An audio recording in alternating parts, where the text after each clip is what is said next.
I've changed my position again for this, and hopefully there's going to be no reflection in my glasses. Oh, I can't remember who I said it to. I wrote it down on Facebook maybe, that I was going to deal with the fact that homophobia is really so insidious. It cost me a great deal. It almost cost me my life. But it cost me 20 years of believing that there was something seriously wrong with me, and being put through the most horrendous drug treatments, and nearly 2 years of my life in mental hospitals, because of homophobic doctors and nursing staff and psychiatrists. Do you know, I saw one of, at the time in the 70s, the mid-70s this was, one of the country's leading psychiatrists, and he sat at a table across from me and just said, "Women are a lot better to fuck." And that is an accurate quote. That is precisely what he said. And I was discharged. The Lord had spoken. Arsehole. And he was a psychiatric professor. I think he was a psycho, to be honest. Anyway, a couple of years after that I lined up in a mental hospital. It's hardly surprising. Oh, prior to that, a friend of our family, supposedly their closest friend, took me aside one day, and he said that he could see that I was very depressed and really unhappy, and he wasn't far wrong. You know, I spent all my time obsessing about death and wanting to be dead, but at that point hadn't actually done anything about it. Wasn't too long before I had. And he said that would I go and see his doctor. His doctor was a private doctor, and he would pay for me to see his doctor, because he thought his doctor could help me. And I was really touched, because I thought, whoa, somebody cares, somebody's noticed. And I couldn't have been more wrong. He was sending me to his private doctor in the hopes that his private doctor was going to cure me of my homosexuality. Needless to say, I never looked upon this man in the same way again. And he wasted his money. And when I was in hospital, you know, you're always given a special nurse to be your friend and confidant. And mine used to say to me, you know, if you'd only accept your homosexuality, you could be out of here. It said, you just have to accept what you are. And I'm looking at him as if, see, he was just as homophobic as those that were trying to change me, because he made assumptions about me. They all made assumptions about me which just weren't true.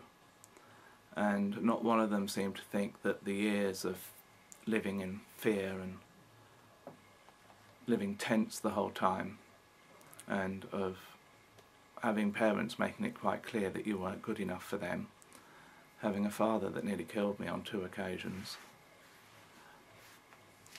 having a teacher who was a child pornographer, being bullied at school, being accosted by a total stranger in the jungle, and, well, I'll leave the rest to your imagination. Seeing my best friend killed when I was 7 in a racist killing, which, by the way, I do not recall at all. I know it happened, and I know I was there, but I don't remember it. Not one word. Well, not one scene, whatever. I just have no recollection whatsoever. The only reason I know it happened, and I know it's not just another lie that my parents made up, is because it was in the newspaper, and the headline was "The Boy Who Died of Hate," and they showed my friend's picture. and I remember pointing at it and saying it was me. I have no idea why. Anyway, none of that was considered important. All they were considered important was my sexuality. People have always made such a bloody big deal about it. Anyway,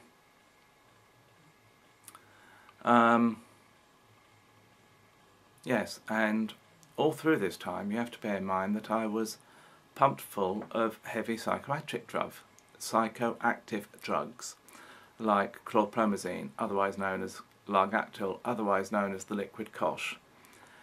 And it is the most evil drug, along with haloperidol. Haloperidol made my skin crawl, and it made the carpets crawl and the walls crawl, and pictures used to talk to me because of haloperidol. And do you know how they thought they would deal with that? By doubling the dose. Streaming eyes, ants crawling all through your body, terrible itching. How the fuck's that supposed to help? And it's now known that drugs like chlorpromazine have permanent neurological effects.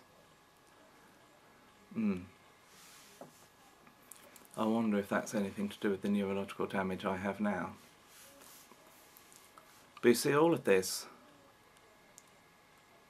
I had chronic liver disease, and this is the other effect that it had, the drugs, I mean, but also people's assumptions about me. And, I mean, I even had one bloody shrink lie in notes to the GP I had at the time. My GP knew it was lies. I'm not going to tell you what he wrote, but it was lies. And anyway, I had chronic liver disease, and I kept complaining that I was feeling ill. I never went yellow, but although I had a yellow tinge to my eyes, and they didn't take any notice. You know, I was exaggerating. And anyway, we moved in, I was with John by then. We moved in 1985, and I made an appointment to see the new doctor. I registered with the new doctor and asked if I could see him straight away, because I really did not feel well. And he examined me. He said, "Oh dear, your liver's very swollen." And I was in King's College Hospital within a couple of days, and I spent 2 periods of time in the liver unit there. And there we are. And my present problems all started in my 20s, in the 80s. By the 90s they'd got really quite bad, but I avoided GPs, and when pain did eventually get me go there, you know, the response was, maybe we need to send you to see a psychologist again. Because of course, if you've got that sort of history, then nothing's ever physically wrong with you, it's all in your mind. Fortunately, my present doctor is not like that at all, and she knew the very first time I saw her that I was seriously ill, but she also had read all my records and had decided that I had been treated really appallingly, and she was going to ignore what was written in those records and wait and see, because I'm certainly not a paranoid schizophrenic, and which is what my notes say. And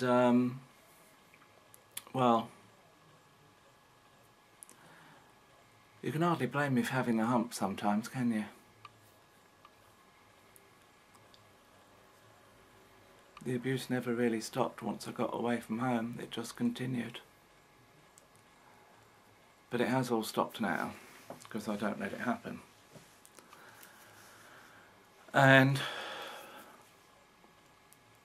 But I have days like this where I'm angry and sad about it all. And no, it doesn't mean I haven't healed. It's just, it's always there. Always. Nothing you can do about it. The best trick I've done though is I have a really good life, and I make the best of it now, and I keep away from shrinks. Bye.